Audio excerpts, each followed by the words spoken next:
मध्य प्रदेश के इंदौर में एक जगह है सेमेलिया चौक। यहाँ पर एक रेडीमेड की शॉप है जहाँ पर सेल्समैन के तौर पर विशाल और उसकी बहन काम करते थे। सब कुछ सही चल रहा था, दोनों भाई बहन इतना कमाते थे कि उनका घर बहुत आराम से चल रहा था। इसी बीच एक दिन विशाल को सूचना मिलती है कि उसकी बहन और एक डॉक्टर के यहाँ काम करने वाले कंपाउंडर रोहित परियार से उसका अफेयर चल रहा है। कहते हैं विशाल और रोहित के बीच इसी बीच कुछ बातचीत चलती है और उसके बाद अचानक कुछ दिन के बाद विशाल लापता हो जाता है। विशाल की बहन पुलिस के पास जाती है और बताती है कि मेरा भाई अचानक लापता हो गया है।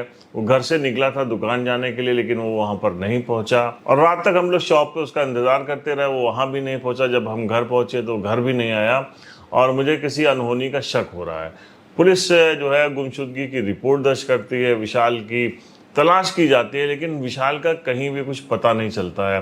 जब पुलिस उसकी लोकेशन तलाश करती है तो पुलिस को कुछ मैसेजेस मिलते हैं जो अपने घर पे भेजता है। मैसेज में था कि वो इंदौर में एक जगह है, वहाँ पर एक सावरिया सेठ का आश्रम है, उनका सत्संग चलता है।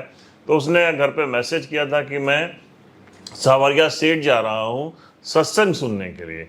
पुलिस को लोकेशन भी मिलती है दोनों जगह की, जहां उसका ओरिजिन था और जो डेस्टिनेशन उसने बताया था, दोनों जगह पुलिस को उसकी लोकेशन मिलती है। पुलिस सावरिया सेठ भी जाती है, वहां लोगों से पूछताछ करती है। सीसीटीवी फुटेज भी खंगाले जाते हैं, लेकिन कहीं से विशाल का कुछ पता नहीं चलता है। इसी बीच कोई खबरिया पुलिस के पास पहुंचता है थाने में, और जो थानेदार होते हैं उनसे मिलकर बताता है कि कुछ शराबी बातें कर रहे थे कि उन्होंने एक लाश को ठिकाने लगाने के लिए उसके ऊपर नमक डाला है। ऐसी पुलिस को सूचना मिलती है तो वो शराबी उठाए जाते हैं। उन शराबियों के नाम थे बबलू खापड़ा और सोनू परमार। उन दोनों को पुलिस उठाती है। उनसे जब पूछताछ करती है तो वो पहले कहते हैं कि नहीं, हम किसी फिल्म की स्टोरी सुना रहे थे, किसी एक घटना के बारे में बता रहे थे। लेकिन पुलिस उनकी जब जम के खबर लेती है, क्योंकि जो खबरिया होता है ना, वो पुलिस का बहुत सॉलिड मुखबर होता है, इसलिए पुलिस उसके ऊपर पूरा भरोसा करके इन दोनों की जब तौड़ाई करती है, कायदे से इनसे पूछताछ करती है, तो ये कहते हैं कि हाँ, रोहित परमार नाम का एक लड़का है, वो एक डॉक्टर के यहाँ कंपाउंडर है। उसने 40,000 रुपये हम लोगों को दिए थे, कुछ बोरों में नमक भराया था और कहा था कि एक जगह पर जाकर एक गड्ढे में उसके ऊपर ये नमक डालना है, क्योंकि उसके नीचे एक लाश दबी हुई है। उस सूचना पर पुलिस रोहित को गिरफ्तार करती है, उसको लेकर घटनास्थल पहुंचती है।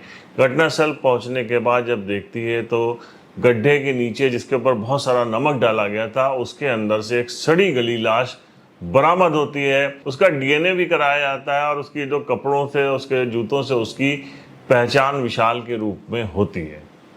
अब पुलिस रोहित परमार से पूछती है कि तुमने इसकी हत्या क्यों कर दी, तो वो बताता है कि दरअसल विशाल की बहन से मेरा प्रेम प्रसंग चल रहा था लगभग 5 सालों से। इधर विशाल को इसकी सूचना हो गई तो वो मुझे ब्लैकमेल करने लगा, मेरे ऊपर दबाव बनाने लगा और मुझसे पैसे लेने लगा। लगातार कई बार वो मुझसे पैसे ले रहा था और कह रहा था कि अगर तुम पैसे नहीं दोगे तो तुम लोगों का मिलना मिलाना बंद करवा दूंगा और उल्टे तुम्हारे पर जो है एफआईआर करा दूंगा। इस टाइप का वो लगातार दबाव बना रहा था। कई बार पैसे मैंने दिए। अब मुझे बहुत गुस्सा आ गया और मैंने सोचा कि विशाल को ही ठिकाने लगा देते हैं, तो उसके बाद से सब कुछ आसान हो जाएगा। फिर एक दिन मैंने उसको कुछ पैसे देने के लिए सुनसान जगह बुलाया। जब विशाल वहाँ पर पहुँचा तो मैंने मौका पाकर उसको गोली मार दी। उसके बाद तालाब के किनारे एक गड्ढे में उसके शव को दफना दिया, क्योंकि पहले से मैंने वहाँ पर गड्ढा खोद रखा था प्लानिंग के अनुसार। मैंने दृश्यम फिल्म देखी थी, इसलिए पूरी योजना मैंने उसके अनुसार ही बनाई थी।